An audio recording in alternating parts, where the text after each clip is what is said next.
Congratulations, you finally made it to 4 p.m. You know what that means. Happy hour. It's time to kick back, relax, and dive into the world of sports with the Young Norvelle Show. Whether you're catching up on the latest scores, analyzing the big plays, or gearing up for tonight's games, we've got you covered. So grab a cold one, settle in, and let's talk sports. Here they are, Patrick Young and Terry Norvelle. And we welcome you to an absolutely spectacular day on the patio in Neptune Beach. I am at Sliders Oyster Bar, our Thursday home. The show's been here for a long time, and there are a lot of people here. Perfect weather to get out. You can dine indoors at Sliders, outdoors on the patio where I'm set up. You can go indoors at the full-service bar, the Oyster Bar. They've got the A-Team Johnny Pop, and, of course, Miss Julie is inside. The Safe Harbor Seafood is going fast and furious. Get you an oyster sampler platter from Johnny Pop, shrimp and grits. The Seafood Tower gives you a little bit of everything. You can't go wrong if you got a party and you order up the Seafood Tower. And yes, Tower is the proper description. It has a lot of seafood on it. Oysters, Thursday, ceviche, seared tuna, on and on and on. I'll tell you all about it. We have a lot to cover. I think we've got Patrick Young on. I can hear somebody starting around in the back. Hey, Pat, man. Number one, what a beautiful day. I hope you're enjoying this weather. Number two, I thought today's lead story would be the first round of the players, which, of course, Lucas Glover is in the clubhouse. He threw a 66 at the boys right now. Nice. You've got four other guys in the clubhouse at 68, but it looks like Glover is going to pace everybody. Maybe somebody can tie him. I don't know if anybody goes 65. Patrick, I thought that was going to be the big lead story of the day, and it's a big story. But the biggest story in the sports world right now is in college basketball. Cooper Flagg goes down with what looked like an ugly sprained ankle late in the first half. Duke came back in the second half and beat Georgia Tech in a pretty good game, by the way. Duke moves on. I don't know if you saw it. It was a classic. You've probably had it happen to you a million times. It was a classic twisted ankle. Go up for a rebound, come down. You kind of land wrong. You land on a player's foot. And they are saying right now, the ESPN report headline, Patrick, says Flagg, excuse me, Cooper Flagg, long shot for ACC semis after ankle injury. Wow, tough break so far for Cooper Flagg today. Yeah, that absolutely is a tough break. No, I haven't seen it, but someone mentioned it to me earlier today that's what happened, and I was like, man, that's going to affect their chances. You know, we've seen a lot of star players this year have those ankle sprains and come back after a few games, but it took them a while to beat themselves out there. So hopefully he's going to be okay. Yeah, definitely. I guess Condon was out for a while for the Gators. He missed, I think, 4 games, and that first game back, he wasn't Alex Condon. It took him a game or so. You look at a team like Janai Broome. Yeah, remember Broome? Gosh darn, he missed 4 or 5 games, and he took 2 or 3 games to get back to playing speed, didn't he? He had a couple of kind of average games where he looked like he was dragging that ankle around. Let alone one of those games was against Tennessee, a hot Tennessee. Yeah. And he was the X factor that helped them win that game when he still in 100%. He really was. I don't know if you saw, even before Flagg went out, Georgia Tech played their ass off today. Georgia Tech gave Duke everything they wanted all the way. Duke ended up winning by 8 at the end, but it was a good basketball game. Tech played well. Good, Pat. We that's what good teams do, man. They but not good teams, but desperate teams that do that. They win those games. They fight. Yeah, and then I don't know if you saw, we've had 1 game completed so far today in the SEC tournament. Ole Miss with a buzzer beater, a 3-pointer at the buzzer. Padula hits a 3-pointer. Ole Miss breaks the heart of Arkansas. I think Arkansas has done enough, but boy, they could have used that game a little more than Ole Miss. But Ole Miss pulls it out, tied at 80. Padula basically last shot of the game, and he drained it. The guy can really shoot.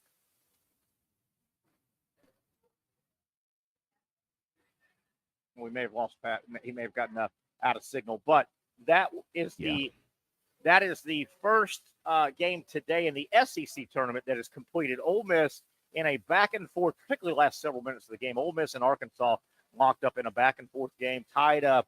They were tied at 80 with about 4 seconds to go. Ole Miss gets the ball, and Sean Padula, their scorer, their long sharp shooter, he hits a three. Ole Miss pulls it out 83-80. So where are we at right now? Let me see if I can find I'll find the bracket here momentarily. Let's take a look at the SEC so far. All right, with Ole Miss getting their win, Ole Miss now moves on. They will play Auburn tomorrow in the early game.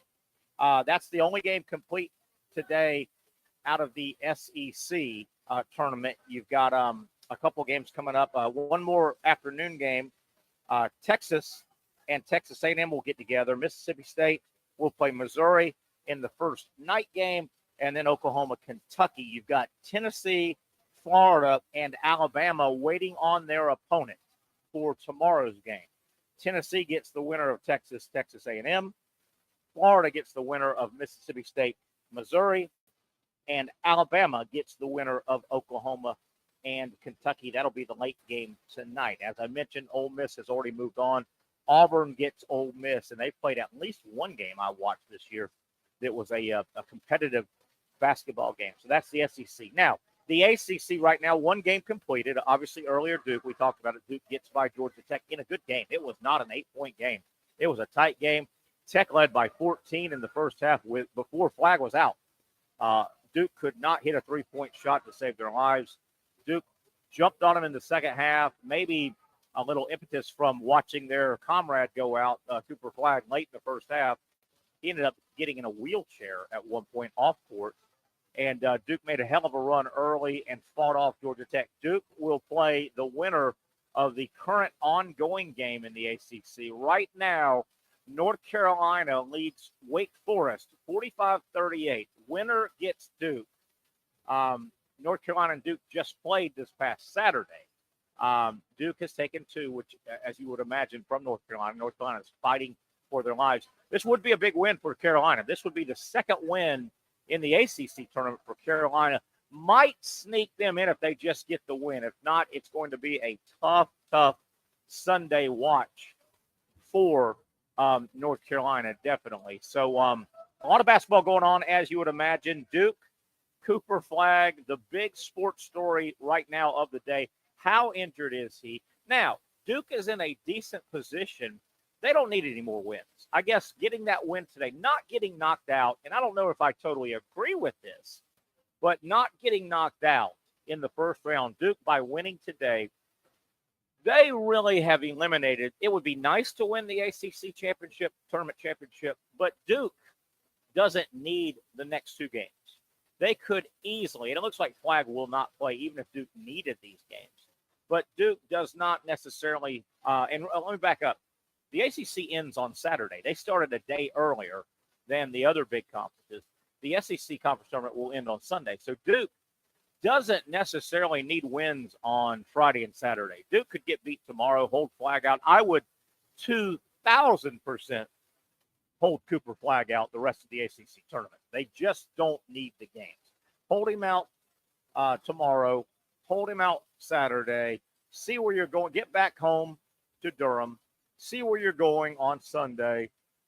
Monday, Tuesday, or the entire interim, rehab, work on that ankle, see where you're going. And frankly, I don't want to disrespect whoever Duke gets in the first round, but Duke's going to be a number one seed. They will either play a 16 seed on Thursday or Friday of next week. Duke's going to win that game. You could almost hold Cooper Flagg out for, you could give him 8-9 days before you really need to run him out. 9 or 10 days. I don't have the exact calendar in front of me to count it. The only concern, what I would think would be the big concern, if you buy those days for an injured Cooper Flagg, you don't worry about playing him tomorrow in the ACC semifinal. If Duke made it on Saturday, you don't worry about him playing that game. They then would get their seeding and their location and opponent on Sunday. Monday, Tuesday, Wednesday. There's 6 full days right there. Duke may or may not get a Thursday game. You get either Thursday, Saturday, or Friday, Sunday. So let's say they get a Friday. I mean, he's got a good 7 or 8 days before Duke would need to play an elimination game. You can't lose in March Madness. You can't give a game away. We know that. But would you think Duke would even play Cooper Flagg if this is a major ankle sprain? You may skip him out of that either Thursday or Friday first round game. You're going to play a 16 seed. You may then obviously you start messing around with the second game. It's all hands on deck. But Cooper Flagg could, it looks like theoretically, lay out and rehab this ankle if it's that serious a good 10 days probably. I don't know how many I counted up. I lost track, but a good 10 days. Now, the flip side, the real flip side of this is we've seen it this year. We've seen it with absolutely. We've seen it with Janai Broome that Patrick and I just talked about, and we've certainly seen it with Alex Condon. Guys that have gone out with leg injuries, ankle injuries, guys that have missed 3-4 games. That first game or two, a lot of times they're not sharp. They're not sharp. There's a reason you practice between games at the highest level. Basketball, baseball, golf. There's a reason the great baseball players take batting practice basically every day, take ground balls every day, right? There's a reason you do that. There's a reason the NFL guys, they don't do much in practice, but they go out during the season and they throw it around. They work on the fundamentals. They stay in their game because if you don't, it doesn't take long to get you out of rhythm a little bit. And it can. Some people respond differently, but it can take a game or two to get most people back in rhythm. So there's some real storylines here today. Again, if you missed it, Cooper Flagg, the Duke superstar basketball player, late in the first half today they played the noon game. Duke won. They beat Georgia Tech in a good game. Cooper Flagg goes up for a rebound, comes down, lands. I think he landed on a player's foot, and or if he didn't, he immediately rolled his ankle. You see it. It's one of those when you're watching on TV, you kind of, you kind of cringe a little bit when you see it. And I was texting with my buddy Brent Beard, you know Brent from our show, and when it was happening, and I one of my texts back to Brent Beard said, yeah, because he sent me a text saying, hey, did you see Cooper Flagg, maybe a serious ankle injury? I said, yeah, I was watching. It was, and I sent back, I said, yeah, that was a classic basketball sprained ankle. I mean, you've seen that a million times. It just happens when you've got that many athletes in that confined space. Flagg goes up for a rebound. It was a defensive rebound. And, he was near the basket in the lane, comes down, players everywhere, but man, did his ankle roll. So we'll see how that plays out. Duke is in. If you're in a situation with a injured player that may or may not play or may or may not be 100%, this is a pretty good time right now where Duke stands. As I walked you through a moment ago, Duke doesn't need any more games in the ACC. Obviously, they get one more. They play the semifinal. If they win, they move on. If they don't, they're done. Duke doesn't need any more games. Duke, the ACC tournament really will not affect the Blue Devils. They're going to get a number one seed. With that said, when Duke gets their number one seed, they're going to win their first game, right? So that's almost 1-2 games if needed in the ACC. And then the first March Madness game, that's 3 games in the bank with, and those are those would be back-to-back semifinal, final ACC games. But then you've got a big gap. You've got 4 or 5 days between those games this weekend and your first game, be it Thursday or Friday. We don't know, but there's a lot of time. There's a lot of time. If you've got to take an injury like Flagg has taken, and we think it's fairly serious, again, the headline on ESPN's front page, Flagg, long shot, and that's in quotation marks, long shot for ACC semis after ankle injury. I got to believe they hold him out in the semis. They're definitely going to hold him out in the finals if Duke gets there. So that is the real big story. But, man, at any time, any time you're going to suffer an injury like this is probably – and